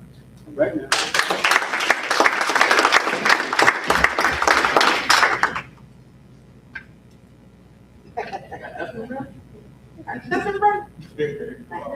Come on, Mr. Ingram, you got something. Mr. Ingram has been everywhere. Come on, Ryan. Dr. Clark. My name is Dr. Clark. I am the founder and CEO of Agape Healing Incorporated. This is our second round of the amplification grant for our youth. This year, we had fun with it. We took our kids to Howard University. We were able to prepare, have a catered lunch for them there. They were able to go tour the town, go to museums. I do have something for you, as I told you. We also gave them a spa day right before spring break, just to learn how to chill and relax and to prepare to understand what it means to self-regulate in a positive way. So we did a spa day. And right now we are definitely working on just really working with our youth on understanding what self-regulation is and how to be leaders within their own community. I'm going to keep it short. There's a lot of information about all the youth college programs here at Mercer County Community College. Each one of the youth college programs I always give my resources to as being the social emotional learning counselor. So I get to work with all 5 of our target schools within the school system. And we thank you, thank you with all the grant funding cuttages, knowing within our department, just to know that every penny that is given unto us to help our youth is a blessing. So thank you. I didn't come with gifts. My name is Sean Hackett. I am the president of Registrar from the Heart LLC, a nonprofit.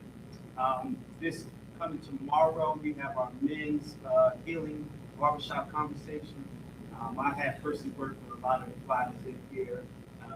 As my brother Perry said, I wear many hats. But Razor Sharp has teamed up with countless men in this community. We also team up with both Trenton street teams. And we have been doing this for quite some time. We have never been there. It's a powerful event.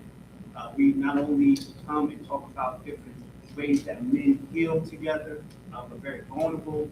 We really have real conversations, and we try to actually go further than just the conversations and bring resources and specialists to each theme event. This tomorrow will be about brotherhood, and we really will speak about that. It's important that we not only come as men, but like we used to do back in the day, going to the barbershop and bring a younger man or a young man to the conversation as well. So we encourage that to make sure that we do that. Something that we like to say is, as a young man, you do not learn from what you hear. You don't learn from what people tell you. You learn from what you see. And we want them to see men heal. We want to see men talk about mental health. We want to see, we call it fitness. We say mental fitness, financial fitness, and physical fitness. And we go through each one of those stages and have a special for each one of them. So we thank everybody, we thank the help that we get, and the seed money we get for that as well. But this is something that we actually push forward each month in doing, and we encourage more brothers to come and bring that younger generation so they can witness and see what healing looks like. It's right on 20 Passaic Street at Razor Sharp Barbershop. It starts at 6 o'clock. This coming Friday, tomorrow. We again encourage you to please come on out. It is a very, very, very powerful event that one time you come, you understand what I'm talking about. So we encourage you to have young men in the group in different partnerships. Please come on out and bring them. We will have food, we have drinks, we do push-ups at the end, just like, and I definitely do my 40, I don't know what Hogan is talking about. I do my push-ups, Hogan, lying. I wish he was still here so I could tell him. But it is something we do. It is a very powerful event. It's one of the events we do, but it's something, and I can't say we, but it's a collective approach. Both street teams are part of it. It's something we've been doing for quite some time. So please come on out if you can and bring that young man so we can witness what healing looks like.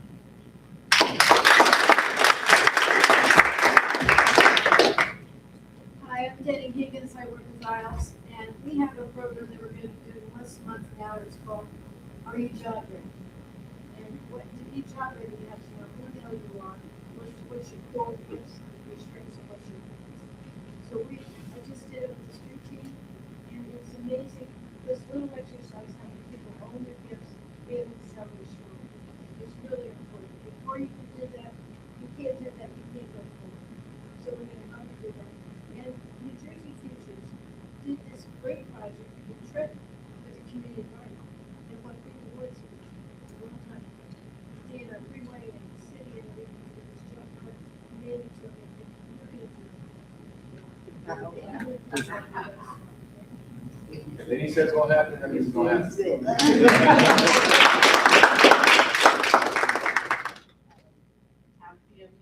I'm the honor director at the College of New Jersey, so I get the chance to work with about 90 students who care about community engagement and care about improving Trenton and, giving their time to many of the efforts that all of you are talking about. As a 25-year resident of the city, I'm very empowered to hear all of your data points and your time and effort. So I didn't come with anything today, but really looking forward to collaborating. I'm thankful for Hope for inviting me.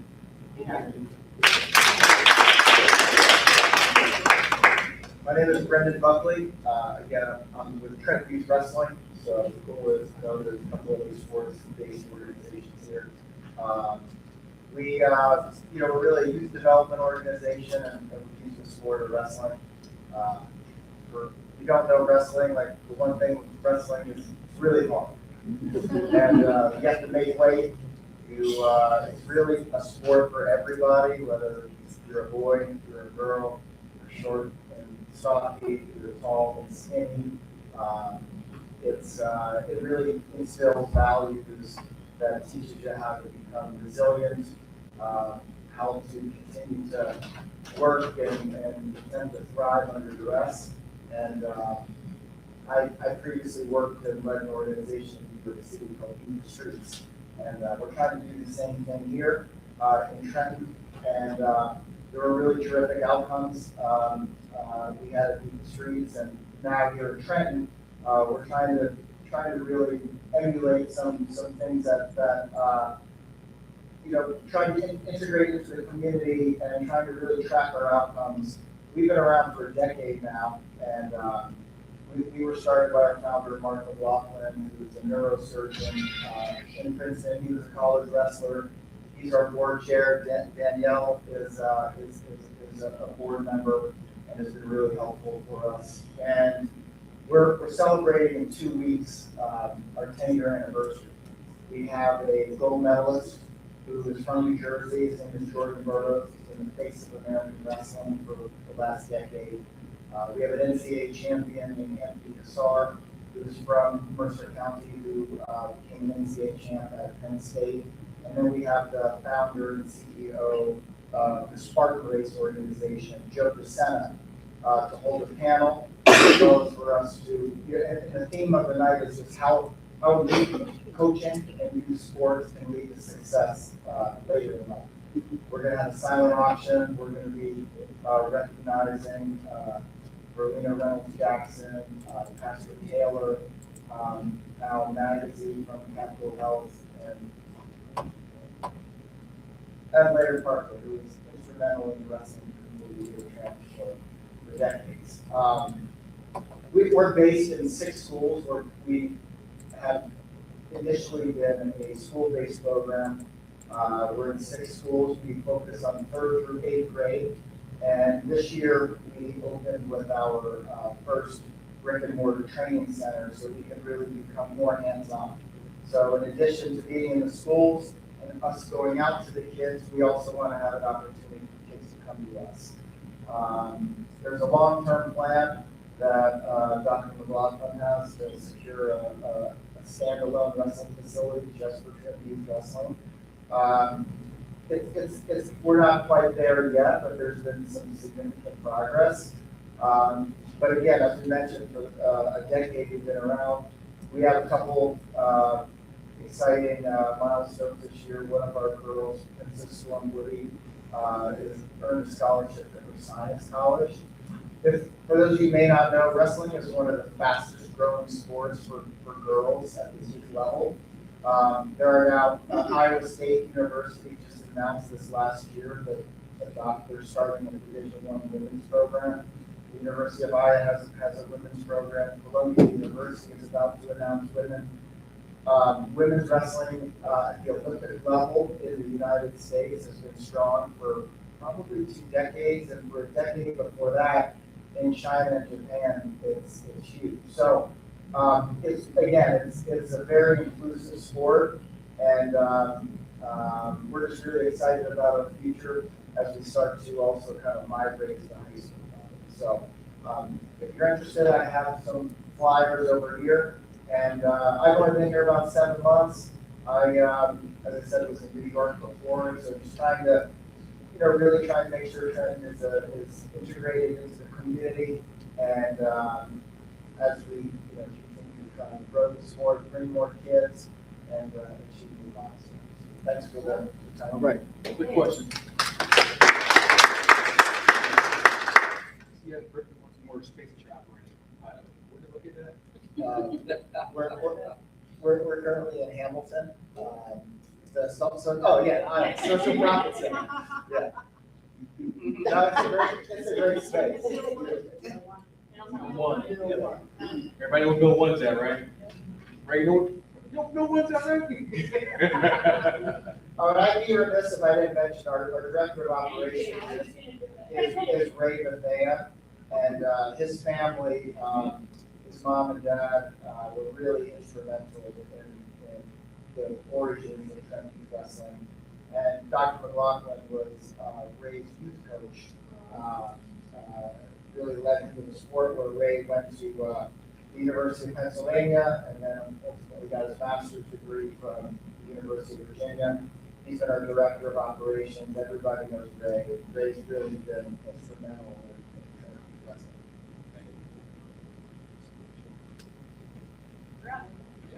Yeah, so I do want to add, with Trenton Wrestling, I know some of the work about 2 years ago. One of the reasons I asked Brendan to come here today and really driving home to Mark and Ray to be at meetings like this, because I've been doing the work I've been doing for 20 years, and I felt like nobody really knows about Trenton Wrestling. Nobody really talks about it. And this brick and mortar larger one, not the one in number one, but this multi-million-dollar huge facility that Dr. McLaughlin has all these amazing resources that he's bringing together and put this together in the city of Trenton. I have hope, I am advocating on our board for that not just to be a wrestling facility, but to combine that for other sports. For Chester, I want to make sure you're ready to see anybody else who's doing youth programming, because I really feel like there's so many different sports here in the city that would benefit from you all coming together and collaborating. Nothing works better than when people do things together as opposed to in silos. And you never know, if kids can find their, sport in a different place, and you can all share resources. Dr. McLaughlin has a mission to also have food and health and wellness support and things around self-care. So there's a lot more to this than just being a sort of facility. So hopefully, if anyone is interested in attending the benefit or learning more about the program, if you know Ray, definitely reach out to Ray. He's one of my favorite people. He is amazing, and his family is incredible. If you want to come to the benefit, if anyone wants to reach out to me after this or Brendan, please let us know. This is Dr. McLaughlin, I'm going to be totally honest, he has access to so much wealth and resources. And all I keep doing, because I've been on this board, is saying we need to bring that to the community and let community members who are already doing kick-ass stuff here long before this, know about this and get involved too. He's all ears and open to it. So I would really love to get those conversations going. Okay. That's enough about Trenton Chocolate. I'm not here about the Trenton Animal Shelter. I don't represent them anymore, even though I ran Trenton Animal Rock and did it so much better than they do now. So that's stuff here. Totally different. They are having an adoption event on Saturday. It is called Wet Moves and Fire Hoses. It is going to be at the Calvin Street. It is Firehouse 1. It is not just an adoption event. Once the Wish will be there, we provide resources to pet owners in the city too. I don't know that everybody knows this. We want to help residents keep their pets safely in their home. This includes things like funding medical procedures, making sure they're getting spayed and neutered, making sure that they're getting access to, life-saving surgical procedures or training, so that they can keep their animals, and we stop seeing so many animals being abused, neglected, and abandoned at the city shelter, which is always over capacity. There's 15 times stand dogs. Again, this is just going to keep on happening if they don't start talking root to homes. And they're not really doing that yet, but I have a lot of faith in this, in Dr. Diego and the work that they're trying to do there to make this shelter a community resource. So if you have any interest at all in cats, dogs, go to the fire station, because we're going to also be talking about support for pet owners, not just the adoption. And then lastly, I am the founder and executive director of Once a Wish. We are opening a space in Ewing. It's in Ewing. It's right next to Ewing High, so we are not far at all from Trenton. Right on Dugmore off of Parkway. We're opening something called the Giving Space. And this is kind of, I think, the first space like this in our area. It is for all of you. It's to support the helpers. Our motto is this is where givers gather, and the goal is for us to provide resources and self-care resources for you. For you who are showing up every day, I know it's somebody who's been doing this work a long time. We're always taking care of ourselves last, and we want to make sure that you don't do that you are thinking about yourself, your own self-care, your own mental health, your own wellness. Right now, we're having an open house next Thursday. It's 1 p.m. to 7 p.m. It's free to attend. We'll give tours of the space. You can see all of the products that we have that you can take for yourself and also for those who serve your community. It's everything from personal care to, toys, clothes, shoes, it's all brand new, it's all great brands. We have a lot of national support, so we wanted to also bring that to the Mercer County, specifically the Trenton community.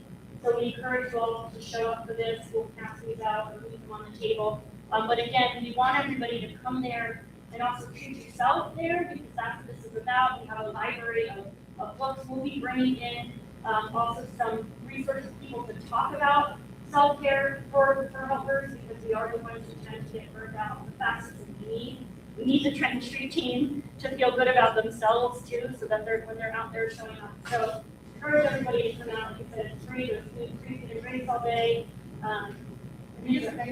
Yeah. But we're really, and the last thing I'll say about this, the young man who was here about the boxing too. One Simple Wish is not here. We don't get any government funding. We're not looking for any funding. We have funding.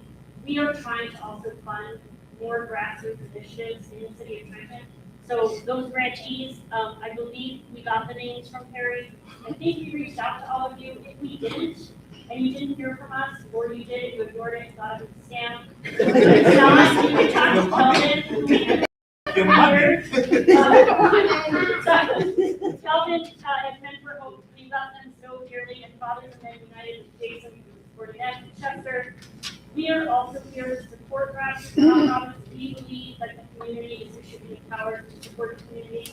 So please talk to us about that too. Our wish granting program is free. It's accessible to every single human being connected to a social service agency anywhere in the country. The grant's 27,000 a year.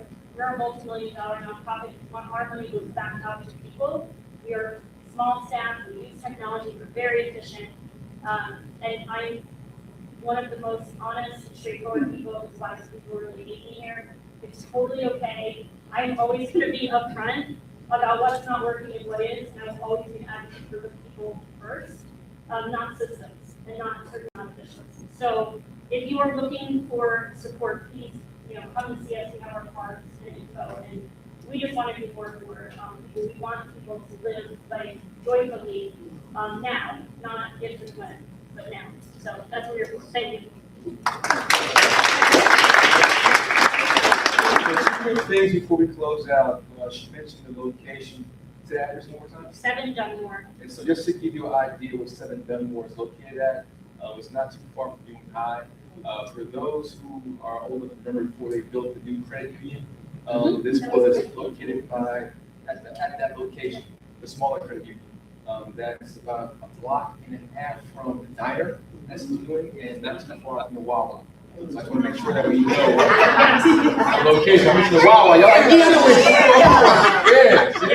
Wawa's universal, right? Mercer FSO is on the top floor of our building, the Mercer Family Support Organization, which is also wonderful because that's for families who have children with disabilities, and everybody who works for Mercer FSO has actually been a parent in their program.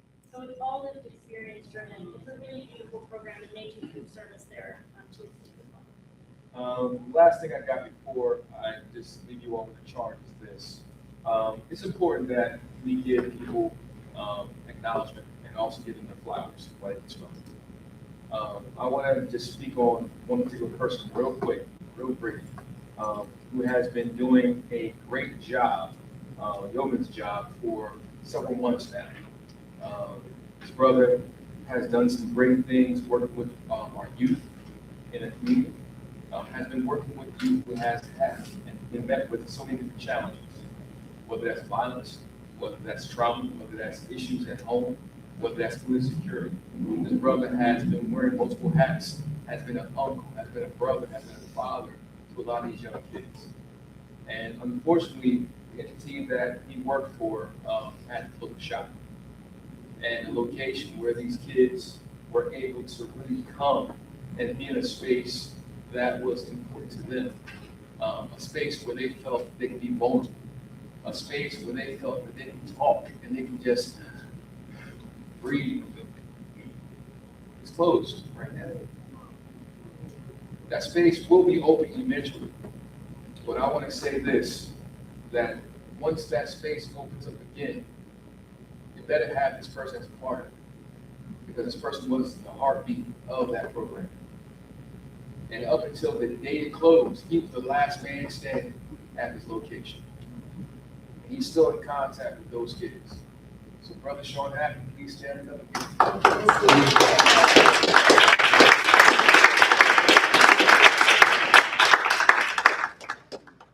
appreciate you. I know I'm talking about the hub. That location was amazing. And right now, it's about just taking a step back, not stepping off.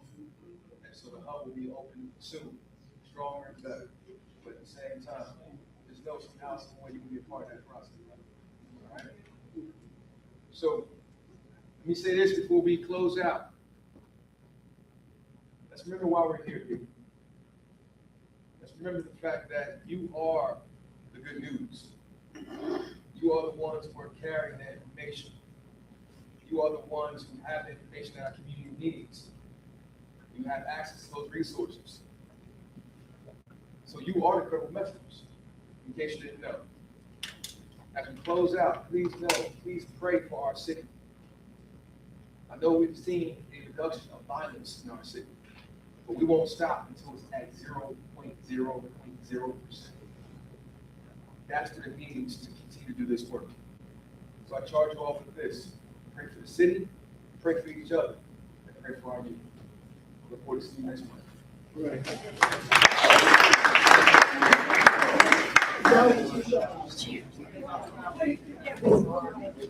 Sure. When you